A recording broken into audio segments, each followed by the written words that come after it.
Let's talk knives. Hey everybody, I'm Michael with Asymmetrical Preparedness. Hot topic in the preparedness community, I feel. Knives, fixed blade knives, folding knives, something that's very important to have. There are different levels of quality, different levels of cost. So let's talk about this selection of knives. Just a selection of knives that I have. I don't have a huge budget, so I don't have a bunch of expensive knives here. I have two fairly expensive knives here, but we'll get into that, how I scored. So I'm gonna start off from your right to left. Starting off with the least expensive to the most expensive, and then same thing for the folders. Just two folders. I didn't want to go get a bunch of folding knives out. I have a whole bunch of them. Maybe I'll do a separate video on folding knives. This is predominantly fixed blade knives with a bonus of two folders. So inexpensive. You don't have to spend a bunch of money. You can get a knife like this, Ozark Trail at Walmart. It's just a little fixed blade knife. I took the panels off and wrapped it with 550 cord. So it's a decent little knife. I've actually used this knife a lot. It performs pretty well. It actually holds its edge fairly well. And it is what it is. I like the knobs here for functionality. And I'm not a knife aficionado. I don't know all the proper terms of the parts of knives. I used to know, I forgot. Sorry. I sustained several TBIs serving our great nation and keeping us free. So, pardon my lack of use of proper terminology. It's a decent knife, and I forget how much it is. I'll try to tell you how much, approximately how much these knives are as I go, so you have an idea. But you know, everybody goes to Walmart, you see those Ozark Trail knives. This is the Mora knife. This is a good knife. Is it a survival knife? Is it a fighting knife? No, it's not. It's very thin, it's kind of flimsy, but it's sharp as heck, and they're inexpensive. I think these things are well under $20.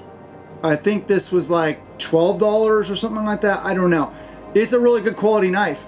It's good for chopping, cutting, and just a general survival kind of camp knife. Now you're not going to be batoning with it, but it's a pretty decent knife, very useful. I suggest you guys have one, if not several of these laying around. Very, very good knives. They hold their edge fairly well. I did a review, used the crap out of that knife a long time ago on YouTube here, and it performed very well.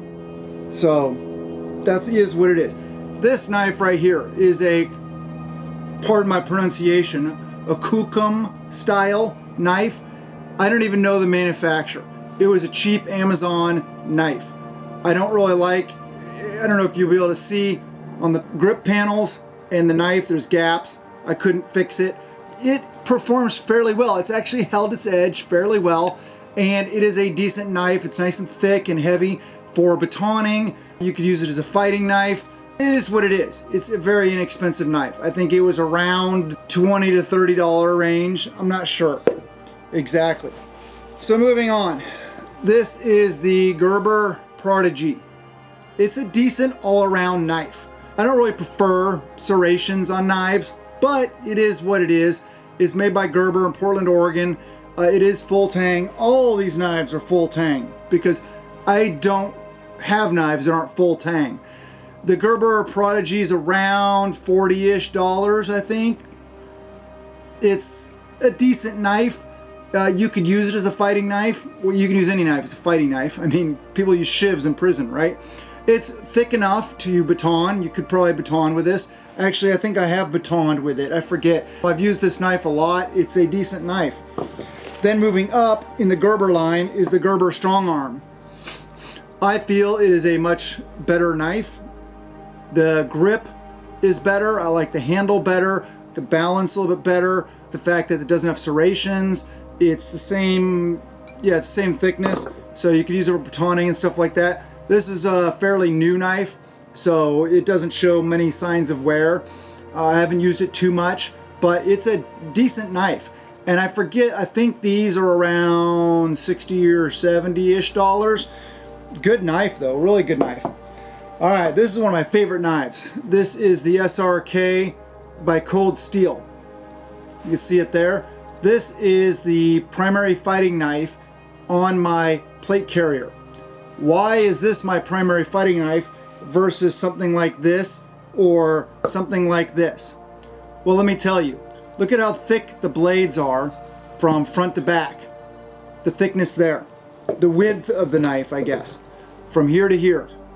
Well, in a fighting knife, when you're trying to get it up there in between the ribs, that may be an impedance.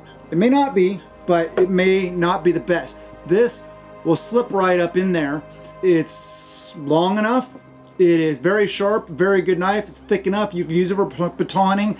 This will be a decent bushcraft survival knife, but it's more of a fighting knife. And it's full tang. I like the balance. This is a very good knife. I like this knife. I think it was about 80 bucks. I think. I forget. The Cold Steel SRK.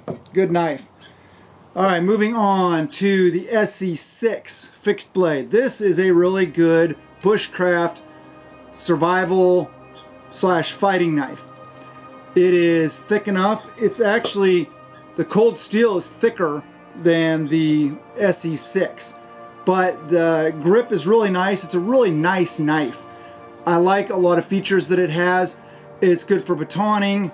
Like I said, it's a good all-around fixed blade knife. Now these are about 150 bucks. I was very, very blessed, and one of my patrons sent me this and gave it to me after I talked about getting one for a long time. He asked if I was interested. He said he had some laying around, and so he sent it to me in a sheath and stuff like that. So very, very nice. Good knife, the SC6. I really like SC because they're good quality knives, but they don't break the bank. They're not $200 or $300. They're, you know, usually around 100 to 150 bucks. So good quality knife. All right, this one is a hit or miss knife. This is the Kershaw. It's the Emerson Wave knife. See this little feature up here? That catches on your pocket as you draw it so that it deploys in your draw. Let me show you that. With this knife, I have broken the tip and reformed it. I think I did a pretty decent job with reforming the tip. Not the best. Another one of these I had, this little detent thing here, if you can see the little round thing here, that is a weak point in the blade. I also broke another one right there. Broke the blade right off right there. So it was a useless knife. They are what they are. They're decent knives. I like the Emerson feature on it without paying Emerson prices, aka $300 to $400 for a pocket knife. It's on the larger side. Obviously the blade is a little bit shorter than it used to be. All in all, I like the knife. It's a pretty decent knife, and those are about like 35 bucks. You can find them at Walmart sometimes. Actually, I think that's where I found it. Moving on to my favorite folder ever. This is a zero tolerance, ZT, zero tolerance knife, and I should have cleaned it before the video. It's nice and dirty. I use this knife a lot. This is a $300 pocket knife, but via my military service, have access to a professionals type site. I only paid $150 for it. And I was willing, when I was looking for it, I was willing to pay about $100 for a good quality folder. I hadn't had a good quality folder in a long time. Well, it was only $50 more, and you know, it was about 10 plus years ago when I was working. I had a nice paying job, and so I bought the zero tolerance knife. Very, very good knife. I absolutely love this knife. I can't say enough about it. I did, however, inappropriately use the tip and broke it, and I had to reform it, and I think it turned out very nice also. That was my fault though. I was using it as a screwdriver. Don't use a $300 pocket knife as a screwdriver. Use a screwdriver. Love these knives. I think this is a pretty decent selection of knives that would meet most of your needs as a prepper. So I hope you enjoyed the video. Love you guys, and blessings to you and yours.